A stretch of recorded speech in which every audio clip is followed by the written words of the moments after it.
Well, good morning, everyone, and welcome to the February edition of Conversations with Conservatives. I'm Genevieve Wood with the Heritage Foundation. I'm the senior contributor to the Foundry, and looking forward to our discussion this morning and also your questions.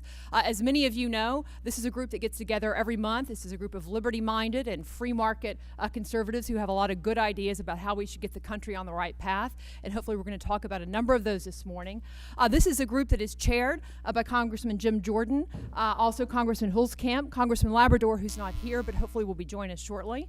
And then some of our guests this month happen to be Vicki Harsley. Thank you, Congresswoman, for being here. And Congressman Joe Barton of Texas as well. As others come in, we'll be able to have them join us and join the conversation.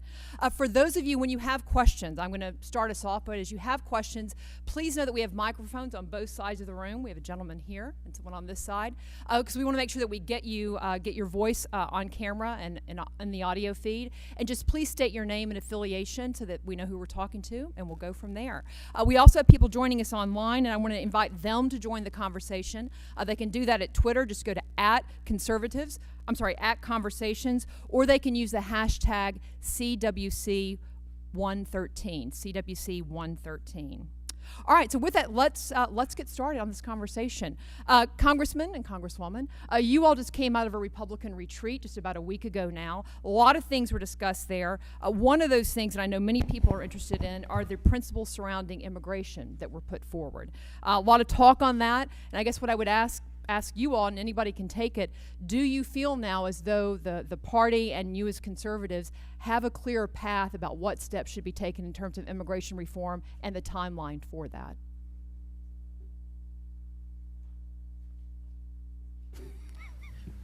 Oh, that's right. You skipped the retreat. What I always, and I've probably answered some of your questions about this. It's extremely loud, isn't it? Is it seems to me that the folks we need to really be asking the questions are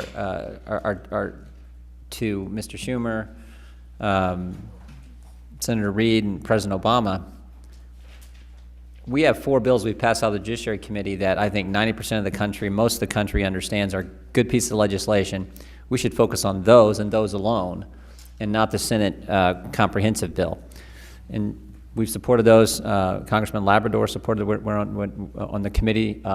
Good piece of legislation. One border security. One on E-Verify, ag guest worker program, and high skilled worker program as well. So that to me should be the focus, and that alone. Americans agree with that. Secure the border and do things that make sense. Let's go there, and let's ask the president, why can't we just pass those 4 pieces of legislation now? Forget about some of the other things that are in the Senate bill that the American people aren't comfortable with. And I think you also heard, and I'll let Raul talk more about this, but I think we also heard from members at the retreat that it's just tough to work with this president when you've seen his track record on this issue and others. It's just tough to negotiate with someone in good faith when they've done the things they've done. And I always point to, and then I'll stop here, but I always point to a year ago when the sequester kicked in. Remember, Immigration and Customs Enforcement released 2,238 illegal detainees. 8 of them were level 1 felons. Back in this whole time when they were trying to say, oh, the sequester is going to be the end of the world and the sky's going to fall. When you have an administration that does that, it's tough to negotiate with them and get some things done. So I think there's a concern on the part of many of us. Apart from those 4 bills we passed in Judiciary, I think it's going to be difficult to do anything else. Other comments on that particular topic? Well, I'll bring a comment here. As Congressman Jordan noted, I was not able to attend the retreat, and at least one of my fellow members thought I was the smartest man in Washington by not taking those 2 or 3 days. Actually, on the Friday, I was in the Mountain Time Zone doing town halls, about as far as away you can get from here, and still be in the 1st District of Kansas. Constituents didn't even want to talk about it. It's not something they're expecting or hoping to get done. It's certainly an issue for agriculture, more workers, but I think in general, in my district, they're very worried that if Washington does something, it won't be good. on immigration. And so I think it's something, and you've seen the other comments from many of my colleagues, that we don't have a partner in the White House to work with, whether it's on the enforcement side. So why pass more laws if you have no confidence in his ability or his willingness to follow through on the law? Let me, being from Texas, we've got a big Hispanic community. Let me reiterate something that the speaker said before he even released the principles. It's not been widely reported. He said twice, very emphatically, that we were not going to bring up the Senate bill for a vote. He said that at least twice, and he has said it since then. So I agree with all my colleagues that this is not an issue that's ready for prime time to move legislatively, but I'm not opposed to there being some principles out there that we can begin a dialogue with the Hispanic community on conservative principles. And as Jim just pointed out, securing control of the border is an absolute priority. There is no amnesty in the principles that the speaker has laid out, and in Texas, that is soon to be a majority-minority state, majority Hispanic state, to have a dialogue with our Hispanic community, I think, is a good thing, and we have not given anything up. I do not think that we'll move a bill, a comprehensive bill, and the speaker has flat said he's not going to move the Senate bill. So, you know, talking about things is, in my mind, not indicative that we're going to try to move anything legislatively that would be controversial. I wasn't here for the questions. I like to hear the question before I answer Before you it. answer. Oh, come on, take a shot. That's right? a rare congressman. You want? That's rare for me. Yeah. Congressman Labrador, welcome. I'm Genevieve of Heritage. It's good to have you with Thank us you. again. The question that I had put forward was that at the retreat, a number of principles were put forward on immigration reform, and my question was, did you all feel as though that set a clear path of what the Republican Party should do and what, frankly, what conservatives should do when it comes to immigration reform? Okay. You know, I thought the principles were vague enough that I think most people can agree with them. But I think the problem that we have is really a problem of trust with this administration. As everybody knows, I am for immigration reform. I believe that we should do something. We should deal with all of the areas of immigration that are broken. And I would even deal with the 11 million that are here. But that's a last issue for me. The most important thing is for the American people to feel secure in their land, to feel secure in their borders, and to actually feel economic security at the same time.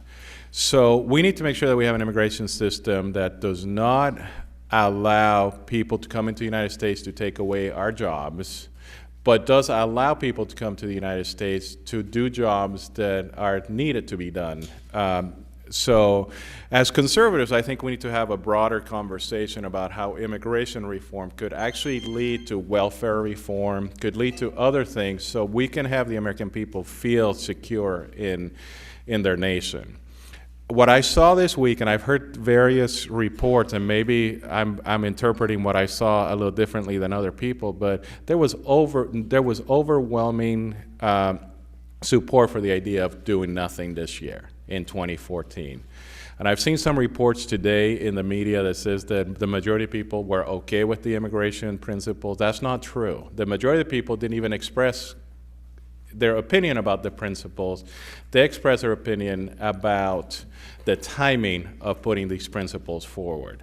And I think it's a mistake for us to have an internal battle in the Republican Party this year about immigration reform. I do think that we need to address the issue. I think when we take back the Senate in 2014, one of the first things we should do next year after we do certain economic issues, I think we should address the immigration reform issue. But we need to have, the president has a year to prove to us that he's willing to actually enforce the law. And I'll just give you one example. I just came from a meeting with two constituents.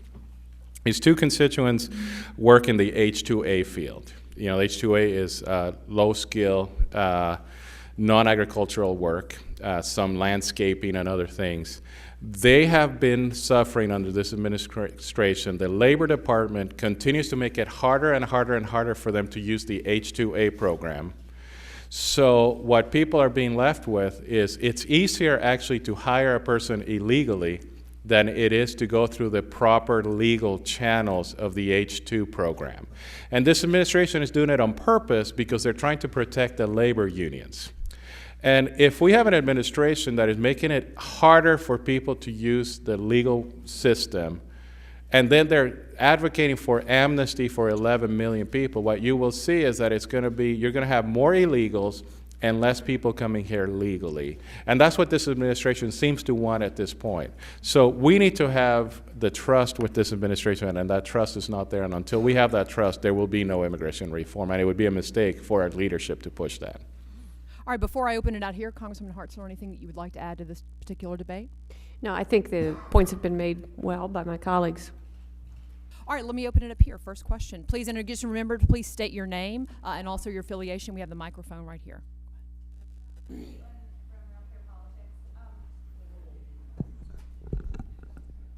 I'm Caitlin Huey Burns from Real Clear Politics. Hello.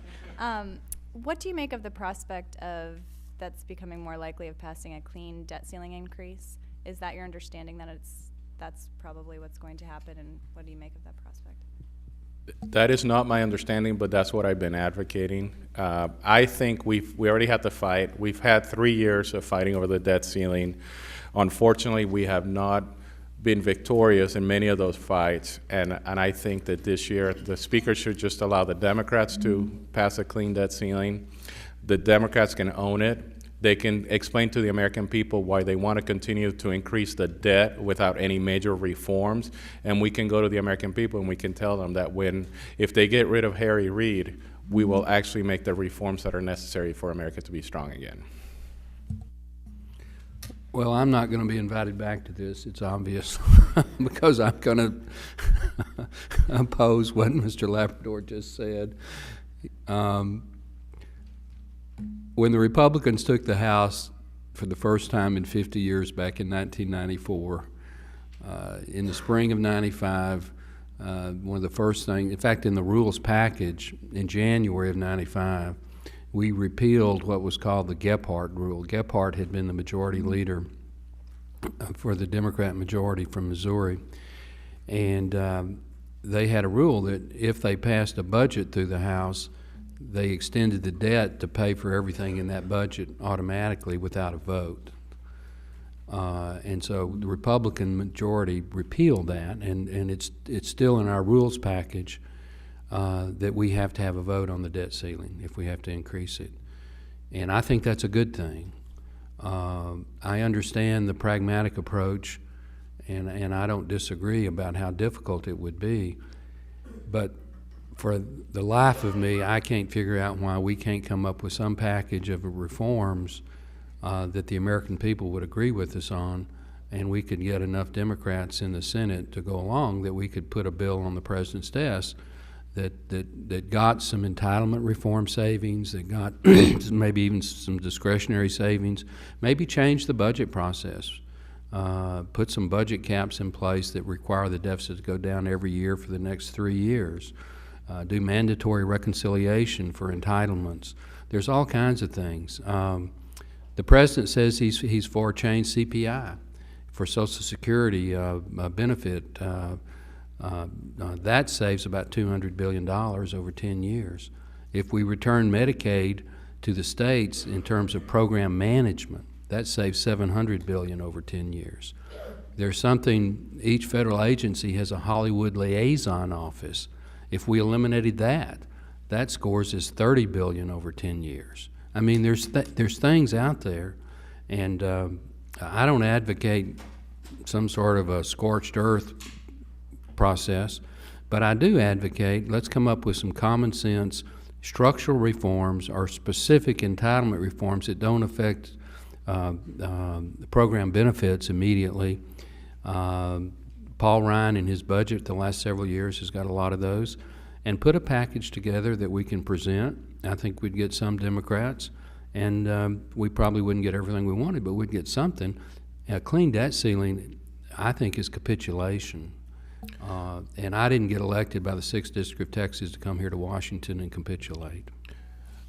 I want to clarify something. First, I want Mr. Barton to be here anytime he wants to be here. So I like his wisdom, and I learned a lot from him over the last 3 years. He has some experience and some knowledge about the process that has been very instrumental in my way of thinking. But I agree with everything he said.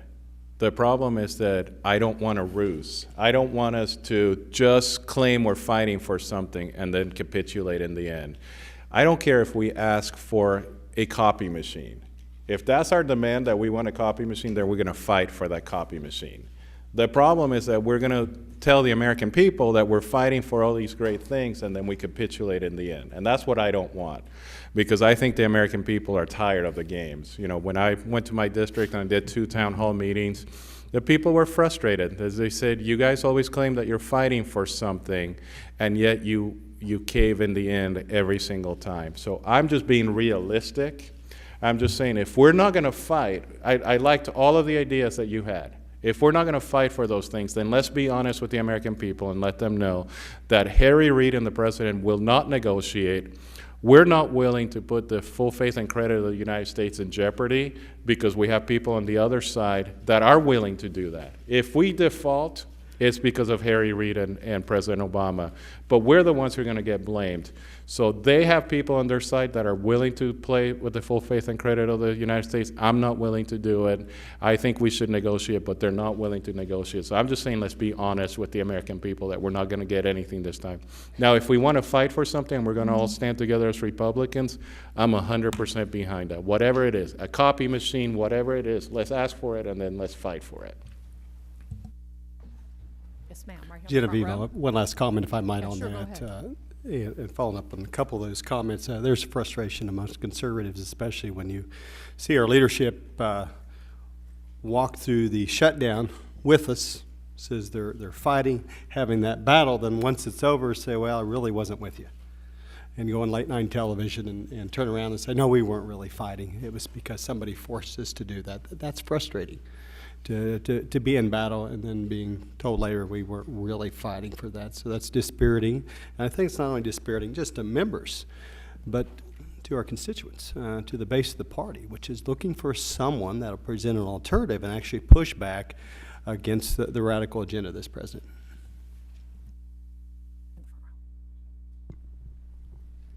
Hi, it's Penny Starr with CNS News, and this is for anybody who would like to respond. Does President Obama have the constitutional authority to bypass Congress by issuing executive orders? For example, the minimum wage and climate change are 2 that come to mind. Thank you. I'll take that, and that I don't believe so, in that the purpose of the executive branch is to execute the laws that the legislative branch passes, not to make up new laws. And that's what we see this president doing that's different than past presidents. And it's very wrong, and it's very frustrating for Americans and certainly my constituents. Penny, I'll say, answer that. It's, in my opinion, a case-by-case basis. My understanding, 7 or 8 years ago, Congress abdicated their authority to negotiate with federal contractors, turn that over to the executive, which is not new. I think for 20 or 30 years or longer, Congress has said, you know what, we'd rather just let the president do it and wash our hands of it and continue to let him gather authority and power. But clearly, there are a number of cases, particularly on climate change, where he is attempting to do via executive order, executive action, what he is unable to get through Congress. Cap and trade did not pass. Clearly, it's his intent to impose that via executive action order. And the announcement, I believe, this morning that they're going to place climate change, global warming centers in 7 different states. It's interesting. Each of those 7 states also has a senator up for re-election. And those are the states that were picked. Thank you, Penny. Yes. Over here in the middle, right here on this side. Great. Hi, Francine Kiefer from the Christian Science Monitor. I was interested in Mr. Labrador's comments about facing reality. And if you look at how some of the votes have broken down among the Tea Party members and conservatives over the last year, they all voted together on the fiscal cliff They all voted together on the shutdown, but when the budget agreement came along and when the spending bill came along, roughly half peeled off and voted with Boehner. So now my question, I haven't actually really looked at the farm bill vote, but anyway, now my question is, what is going on here? Is it reality setting in, as the representative just said? Is it a learning curve? And how difficult is it to maintain unity now on some of these key votes? The reality has to take into consideration who's leading as well and what they're willing to fight for. So if you know that your leadership already says that you're not going to fight on the debt ceiling, why make a false argument to the American people that we are fighting on the debt ceiling? We've tried that for 3 years. So the idea is for us to just realize that Harry Reid, every time he says he's not going to fight, he's followed through on that. Every time he says he's not going to negotiate. And you're either going to force him to negotiate or you're not. But if we know that we're not going to force him to negotiate, I think that's the reality that I'm talking about. All those individual votes have different reasons for those votes, and I think you see most conservatives united on having a forward-looking vision. We don't want to get into a fight, an internal fight in the party. We want to show the American people why a Republican from Idaho and a Republican from New York and a Republican from Pennsylvania and a Republican from Ohio and Iowa, all these Republicans have things that we agree on. And those are the things that I think we need to be letting the American people know. What are the things that we would do that would improve this nation? And what is it about our party that in the next 20, 30, 40 years will make America greater? Because we're showing, the president is already showing that his agenda is bad for America. The CBO said yesterday that there's going to be less people working less hours because of Obamacare. Our constituents are telling us that they're paying more for their health care. They're telling us that they're actually having to pay more for their health insurance, that they're losing their ability to go to their doctors. The president has lied again and again and again. And instead of us fighting amongst ourselves, what we should be doing is showing the American people that the president's policies have failed and that we have policies that will actually improve their everyday lives.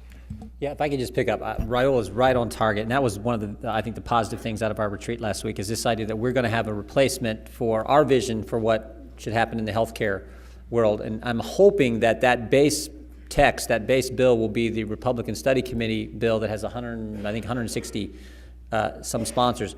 But the report yesterday, I can't emphasize this enough. We all know how bad Obamacare is. As Raul said, can't keep your plan, can't keep your doctor, higher premiums, higher deductibles, a website that's not secure. Everyone knows how bad that all is. Now we find out the CBO says stagnant economy, more deficits, more debt, and most importantly in that report, a disincentive to work. So this is as bad as it gets, and this is why with the announcement from the majority leader last week that we're going to have an alternative, we're going to bring it up, we're going to debate it, we're going to show the American people how we will have patient-centered health care and how we're going to actually pass this, and given 6 new seats in the Senate, how we'll put it on the president's desk. That is what this year should be all about, what I think we're all about, and not just in health care. Do it, as I said, I think the last time we all got together in this room, do it in tax reform, do it in the privacy area, and do it in welfare reform. So we actually help the poor and get at this issue the CBO was highlighting yesterday, this disincentive to work. So that's what we're all about. That's what our party should be about. And that is a stark contrast to what this administration and Harry Reid are all about. Let me take a pop at that one, if that's okay. I've served in Congress longer than everybody up here put together. Combined. Doesn't mean I'm any smarter, but I've been around a little bit. Yeah, combined, yeah. So you start, when you come to take a specific vote, you start off with, what's the right thing to do? Basic principle, what's the right thing to do? How does it affect my district? How does it affect my state? How does it affect my region? What's my relationship with the leadership? Is it a committee issue? You know, what's my past vote on similar issues? Now, I have been in Congress long enough to vote on 5 or 6 farm bills. And I voted against 1 and I voted for 5. So there's not any monolithic, the Republican Study Committee says this is how you're going to vote. Now, if it's a whipped issue that the leadership is whipping, they'll come and tell you how they want you to vote. You know, but that doesn't mean you have to vote that way. And so, you know, with the leadership of the people up here, not me, but I mean these other conservative leaders, there is a conservative viewpoint that coalesces normally in the Republican Study Committee, but not always. And that kind of serves as a compass point, and then each member, you know, tacks from that compass point. So there's going to be issues in this Congress where almost every Republican is going to be on one side of the issue, and then there's going to be issues where all the conservatives are going to be, and then there are going to be issues where you, as you go through that algorithm, you know, some of us are going to vote one way, some are going to vote another. And ultimately, you're responsible to your constituency. You know, Mr. Holzkamp said he was doing town hall meetings in Kansas last weekend. He is responsible to the people in his district, and he defends those votes. And if he can articulate, I voted this way because, and people say, well, I don't agree with you, but I understand that. Or sometimes say, hey, right on, we agree with you. And every now and then they're going to say, well, you idiot, I can't believe you did that. As long as the you idiots don't outweigh the, well, I understand or I'm with you, he'll come back and eventually maybe get into a leadership position where, you know, he's chairman of the Ag Committee and puts together the Farm Bill. You know, it could happen. So don't think that we all get together and huddle and say this is going to be our position. Even the Texas Congressional Republican delegation, which is the largest and we try to be most unified, we don't do that.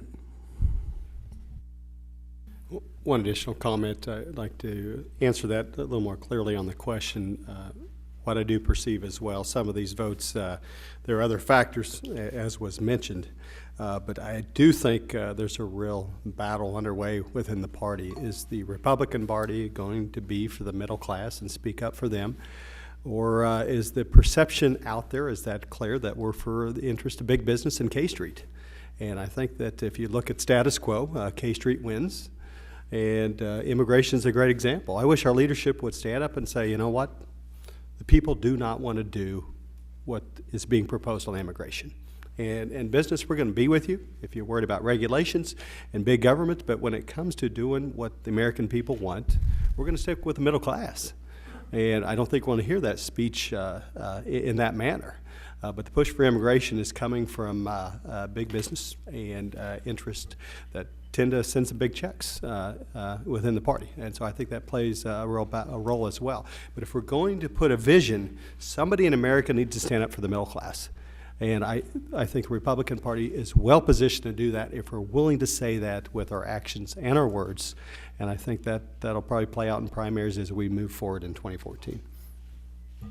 Chad Pergram from Fox. Coming back to the debt ceiling here, Mr. Labrador, you talked about saying maybe just have the Democrats carry most of the weight on this here. At what point, and this is sort of a two-part question, are the Republicans, since you're in the majority, at least in the House, abdicating responsibility when your speaker says, look, we cannot default, we cannot go over this line at the end of February, number one. And number two, you know, 3 of the 5 of you there are sophomores. Many of you ran on campaigns to say, you know, we're going to go and fight and we're going to take tough votes here in Washington. Wouldn't that be taking a pass on a tough vote because this doesn't align with those principles that you outlined in your campaigns 2 years ago, 4 years ago? I'll answer your second question first. Anyone that can attack me on I haven't fought enough, I welcome them because I don't think anybody fights more than I do. I just think at this time, we know what Harry Reid is going to do. He's going to reject even the most reasonable alternative. Many of the things that Representative Barton talked about are actually reasonable. They're things that are in the president's own budget, and Harry Reid would reject each one of those. So do we want to get into a cataclysmic fight where, you know, you have Fox News with a countdown, you know, until we actually default on the debt? Or do we just admit that at this point we have leadership in the Senate and in the White House that are willing to actually take us to the brink of default as long as they can win the political argument? Or are we just going to accept that it's going to be close to a clean debt ceiling, let the Democrats vote for the clean debt ceiling, and just move forward, and then we can talk to the American people about what our vision is. as Republicans and as conservatives, and let them know that if we had control of the Senate and the House, these are the things that we would do, even on the debt, on raising the debt ceiling. And I just think it's simple, and I don't think it's abdicating. I don't think anybody has fought harder than the people that are here at this table for fiscal control. And it's the reason why the President of the United States could actually look the American people in the eye and say that the deficit has fallen, has been cut by half in the last 3 years. It's because of the people that are here sitting at the table. Sorry, go ahead. There's a microphone right here. It's in the very back.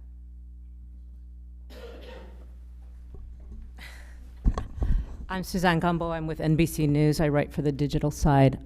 Congressman Barton, I wanted to ask you, you mentioned wanting to have a dialogue with the Hispanic community, and you mentioned the majority population in Texas. Coming from Texas myself, I realize that there is actually a strong understanding of interborder relationships, border commerce, the flow of migrants across the border to work in American fields and factories, et cetera, inter-family relationships. And there also are a number of Hispanics who vote Republican in Texas, probably different from some of the other states on the border, but a lot of that might carry over to where a lot of the Hispanics are in border states. So I was wondering if you could talk about how your dialogue with the community would go. What are the issues that you'd want to bring up, considering that kind of knowledge that exists? And if I could just follow up with the question with Congressman Jordan, who talked about the base and whether it's not ready. And we've seen business and we've seen evangelicals to a larger degree come forward for immigration reform. And I'm wondering, is it overstated where that support is? Are we getting a different picture here, do you feel, than is really out there in the communities when it's reaching down to the church level? Thank you. Well, that's a mouthful.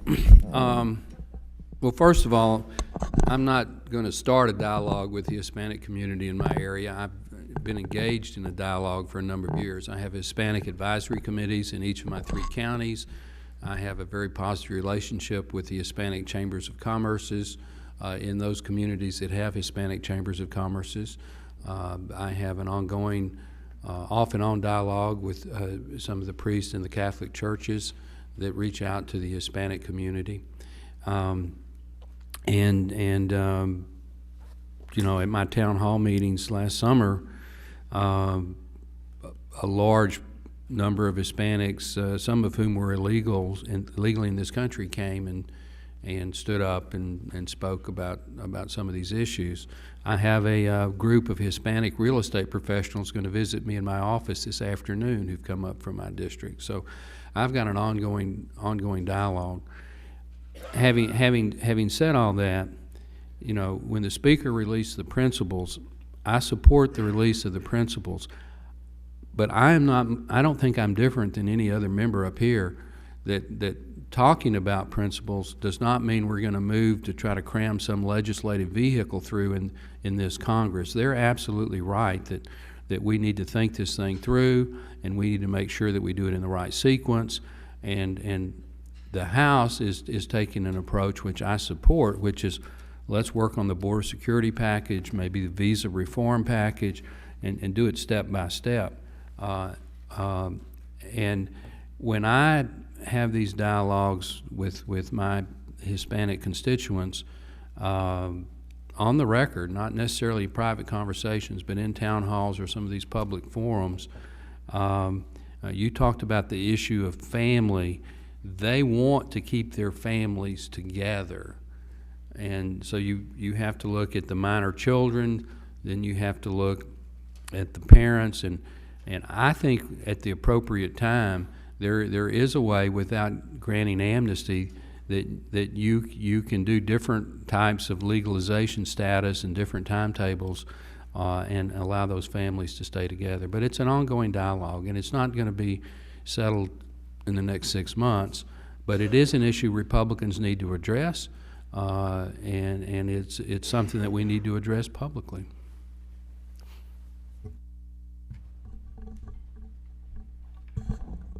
Yeah, hi, I'm Susan Cornwell with Reuters. I just wondered if you all could say, would you vote for a clean debt ceiling if that's what's brought to the floor? No. No. Anybody, anyone with a yes? Okay, I just for clarity on that. And then the other question I had, and this is really for Congressman Huelskamp in particular, but anybody else could chip in on it. You said, you were talking about immigration reform, and you said, you know, we're concerned about the middle class as opposed to what big business wants. And I wondered, what do you think the middle class wants out of immigration reform? Maybe you can talk about your own constituents, I don't know, but what do you think they want? That's a great question, and as I mentioned 4 town halls last week, it really wasn't an issue. Came up kind of at the end, just worried about what might happen. They want a solution. The first is, how are you going to avoid the mistakes of 1986? And here we are. Washington said they solved it back then, and we're at the same place. I think they understand what the solutions need to be, but they don't trust Washington, and specifically, they don't trust this president. I come from a maybe different position than others. I come from a majority-minority family. I still control the kids, hopefully, but they sometimes think they do. Not for long. That's right. I've been through the immigration process twice with my kids. It is a mess. I agree. We need reform. It should have happened under 2 different presidents. They didn't make it happen. They didn't enforce. Bush, I don't think, did a good job enforcing as well. So that's what I'm hearing as well. But the middle class would like a solution to long term, not just for those that are here illegally, but in moving forward. Raul mentioned, as Congressman Labrador mentioned as well, the magnets, they are worried about welfare. They're worried about a system in which a lot of folks come to work, but a lot of folks end up on our welfare system as well, and they see that locally in their communities. And I think, to answer your question, and to answer the question from the lady before, from NBC, which was quite a loaded question, but what American people are looking for is they want to feel secure. They want that economic security, and they want to feel that the border is secure. I think if we have a forward-looking agenda with clearly articulated principles on what we want to do for the economy, what we want to do on healthcare, what we want to do on all these different issues, on tax reform, all these different issues, I think the American people will feel better about how things are going in America, and they will be more open to immigration reform and other things like that. But when I go back to my district, people are worried about losing their jobs. People are worried about their increase in cost in healthcare. They're worried about all these different things. And the last thing they're worried about really is immigration.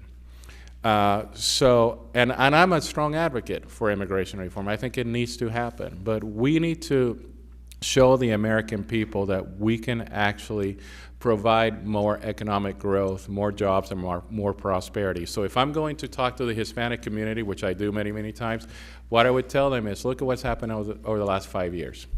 Over the last 5 years, you've had more unemployment in your community, you have more people in poverty, you have more people losing their jobs, and less Hispanics growing the economy and creating new jobs. And why is that? Because of the policies of this president. This president claims that he cares about your community, but the reality is that whether he does or not, and I can't get into his mind about whether he cares, his policies are destroying your community. Is that what you want? And the same thing is happening with every single group that voted for Obama except for the wealthy. You look at single women, you look at African Americans, you look at Hispanic Americans, and the people with low education, they are all suffering more under this president than they were before this president went into office. So that's what we need to articulate, and I think that's what Tim is talking about. Go to the middle class, go to the people, not to our donors, because we know what our donors want. And our donors, big business does quite well under Republicans and Democrats.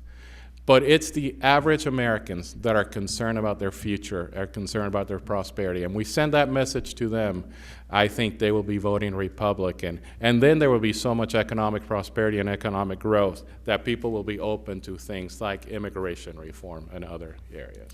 Yeah, I just wanted to mention that we've been joined not by Cynthia Lummis, but by Mark Meadows from North Carolina. Welcome, Congressman. Good to have you here. Thank you, Jen. And from North Carolina, not South Carolina, but that's good too. Thank you. All right, let's go over to this side. Gentleman right there on the end. Parkinson with ABC News. My question's for Congressman Jordan about your hearing tomorrow that you've scheduled on the IRS targeting. I understand you've invited the witness that's overseeing the administration's investigation. President Obama, during his Super Bowl interview, said that there wasn't a smidgen of corruption and has really downplayed this issue thoroughly.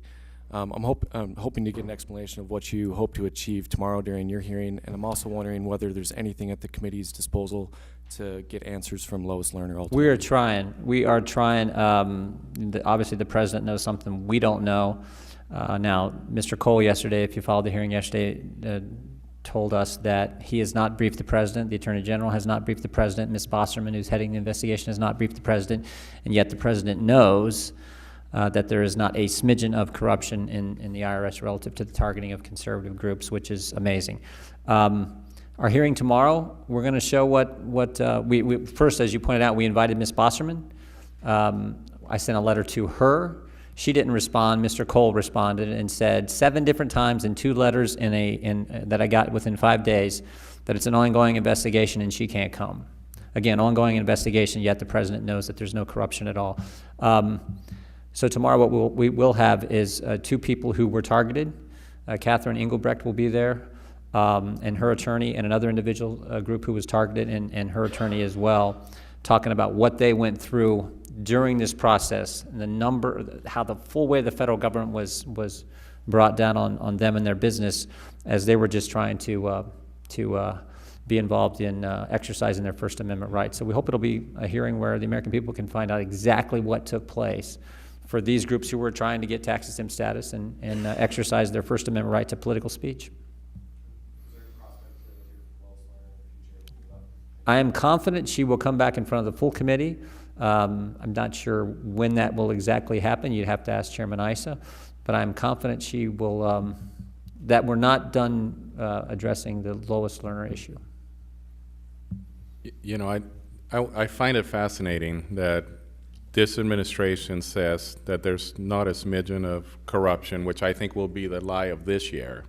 But I find it fascinating that they could go after Chris Christie after just a week of investigating. And I'm not a fan of Chris Christie, so I'm not here to defend Chris Christie. I actually think what happened in New Jersey needs to be investigated. But it's amazing to me that they could go after Chris Christie after 1 week and they're still investigating what happened with the IRS, and they're not coming forward with the truth about what happened with the IRS. They're both allegations of political payback. One seems to go straight to the top of the Obama administration, and it's because this investigation against a Republican, and something that is clearly just as bad or even worse, they are not even getting to the bottom of it. And I think that the media needs to start asking questions. How it was that in 1 week they could go after Chris Christie and they still don't have the investigation finalized. Let me just underscore a couple things. Raul's right. There are thousands of lawyers in the Justice Department. And yet Barbara Bosserman is part of the team, according to the Justice Department, who's investigating. Based on witnesses we've talked to who have also been interviewed by this team, she's leading the investigation. She gave $6,750 to the Obama campaign and the Democrat National Committee. She has a financial interest in a specific outcome to this investigation. She's got a financial stake in the president's success. So no wonder the president can be confident. His person's running the show. The fix is in. And for you to, I mean, if you got 10,000 lawyers to choose from at the Justice Department, why not? I bet there's at least one other person or a few people who haven't maxed out contributions to the president. I bet you could find one. So in many ways, this is just an unforced error on the part of the justice. If you really wanted a credible investigation, I'd maybe find out, we probably shouldn't put the person in charge who gave $6,000 to the president's campaign. That's the part that just bothers so many Americans.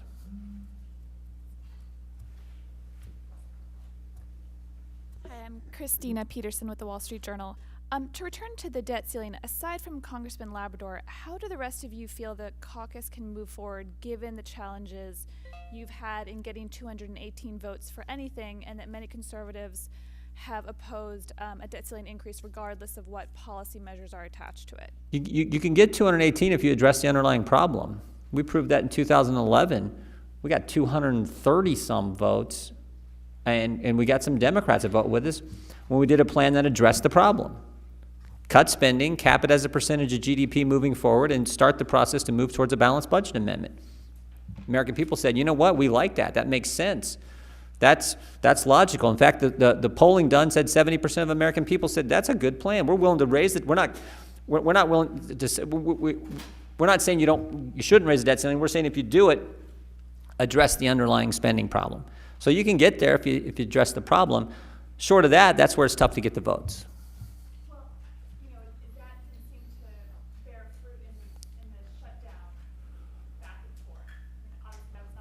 And that's Congressman Labrador's point. When you send something as reasonable as we did to Senator Reid, we said just treat the rest of Americans like you're treating big business, like you're treating the United States Congress, treat people equally under the law relative to Obamacare, delay it for 1 year, and we will send you a clean CR, clean debt with that one provision. Just delay Obamacare like you're already doing. And Senator Reid said no. It shows how unreasonable this administration and the Senate under Democrat leadership actually is. And so that's the quandary, and so I understand how difficult it is with that position, that he couldn't even accept something that reasonable, that plain, that the American people supported. I think we need to look at the big picture, and I just came from a budget committee, and where the director of CBO was presenting the report, and you have to look at over 10 years, we're going to have a $10 trillion increase in our national debt as projected, and just paying the interest on the national debt will quadruple by $880 billion. And someone made the comment that a lot of us were elected in the freshman class of 2010, and we were elected to pull our country back from the brink of economic collapse. And so this is a telling moment where we have to take steps to try to rein in this runaway, wasteful Washington spending, and we have to get something for that vote. And it's time for the Senate to be reasonable and to make Washington work again for the American people so America can get back to work. And so I think there's a lot of options out there that we talked about at the conference and that we're going to continue to talk about within our conference that we can put forth that I think the American people will say and agree with. This makes total sense. Let's pass that and put pressure on the Senate to do what's right. So I'm still hopeful we'll be able to come up with something where we do get something to address the problem in exchange for moving forward. When we talked about the debt ceiling at the retreat last week, the whip, Kevin McCarthy, made the point, how many votes do we have for this and how many votes do we have for that? And he pointed out that on one of the votes last year, we only had, I think he said 199 votes. So we do need to work towards 218 Republican votes. But I will tell you this, there are not anywhere close to 218 votes for a clean debt ceiling on the Republican side. They're probably not 50 votes, maybe 60 votes. So if we're going to adhere to a 218 vote requirement, I'm for that, and as Jim pointed out, I think we can reach it if we get together and come up with some things that we all agree on that save some money. I hadn't heard this report that you just mentioned about a $10 trillion increase in the debt in the next 10 years. I do know that the debt the deficit never goes to zero in the next 10 years. It goes down to about $400 billion, and then it inches back up. So now is the time, let's find out how long of a debt ceiling increase the president wants. Does he want a 1-year increase, a 2-year increase, whatever it is? Calculate what that amount of deficit is. If he wants a 2-year increase and it's $2 trillion just in round numbers, I think we ought to come up with a package that has the potential to save $2 trillion over a reasonable time period. Or maybe if you don't want to use the Boehner rule and go 1 for 1, maybe this year we could go 1 for 2. We'll give you $2 of debt for $1 of deficit reduction. But there are not 218 votes for a clean debt ceiling on the Republican side. And so if the Speaker wants to pass something like that, then he's going to have to do it with almost all Democrat votes, which I think would be a mistake. All right, final question right here. We're right up against the time clock. $27 trillion is where we'll be. Thank you. I'm Cindy Sain with the Voice of America, and Congressman Barton mentioned that for immigration, the issue of families being reunited or families staying together. I just came from another event down the hall where there were 2 American citizen moms whose husbands were facing deportation, and they were actually angry with the Obama administration for not fulfilling the promise to, okay, those who've committed other crimes or whatever, focus on them, but those who are needed. One of the families had an older special needs cerebral palsy child. If some of you could comment on the issue, and is that something that perhaps could get done this year? You know, there's a lot of things that could get done this year. I'll tell you one thing that I think we should do, that I would do this year, and I think most Americans would agree with. You get rid of the waivers. You know, the law has waivers in them that prevent people from coming back legally. So people who want to leave the country and come back legally, they have to wait in their home country from 10 to 20 years to 30 years. We got rid of those waivers, you would solve the problem for these families. I don't think they should remain here because they're here illegally. But if we got rid of the waivers in the law, you could allow them to go back home, and within 6 months to a year, they would be coming back legally to the United States. And I think the American people would be fine with that. We could pass that, I think, in this Congress tomorrow, but the Obama administration will not allow that to happen because it's not the full comprehensive bill. We tried to pass last year, or 2 years ago, we passed a high-tech immigration bill that was very popular with the high-tech community, that actually took care of our needs in the high-tech industry, that was very forward-looking. The Senate did not even take it up. They did not. It wasn't that they rejected it. Harry Reid would not even bring it to the floor. And it was something that actually would have solved our problems with the high-tech community. So yeah, there's things that we could do, but the position of this president is that unless he gets everything, he's willing to let people suffer because he wants nothing. Any other final question or comments from our distinguished panelists today? Well, I'll weigh in. One of the issues, and I guess the question we need to be asking is how many federal laws and federal programs as they relate to immigration, current laws right now are not being enforced or implemented. And I think that's one of the big concerns that many have is if we pass another law, will it be fully enforced? Will it be carried out? Most people, even those of you that are very skilled on immigration issues, it hadn't come out that the H-2A visa program doesn't have a cap. And yet we have agricultural workers that are here undocumented. There is no cap on that kind of program. Why is it not working? Because it's a typical federal program that's very laborious, has all kinds, it's riddled with implementation issues, and yet we think that we can fix a federal program by passing another federal program. And so until we start to look at legal immigration and some of the issues that we have with existing law, it's going to be very difficult to challenge some of the other issues. All right. Thank you all very much for being with us. Thank you all. We'll look forward to being back here in March, and we are wrapped. Thank you.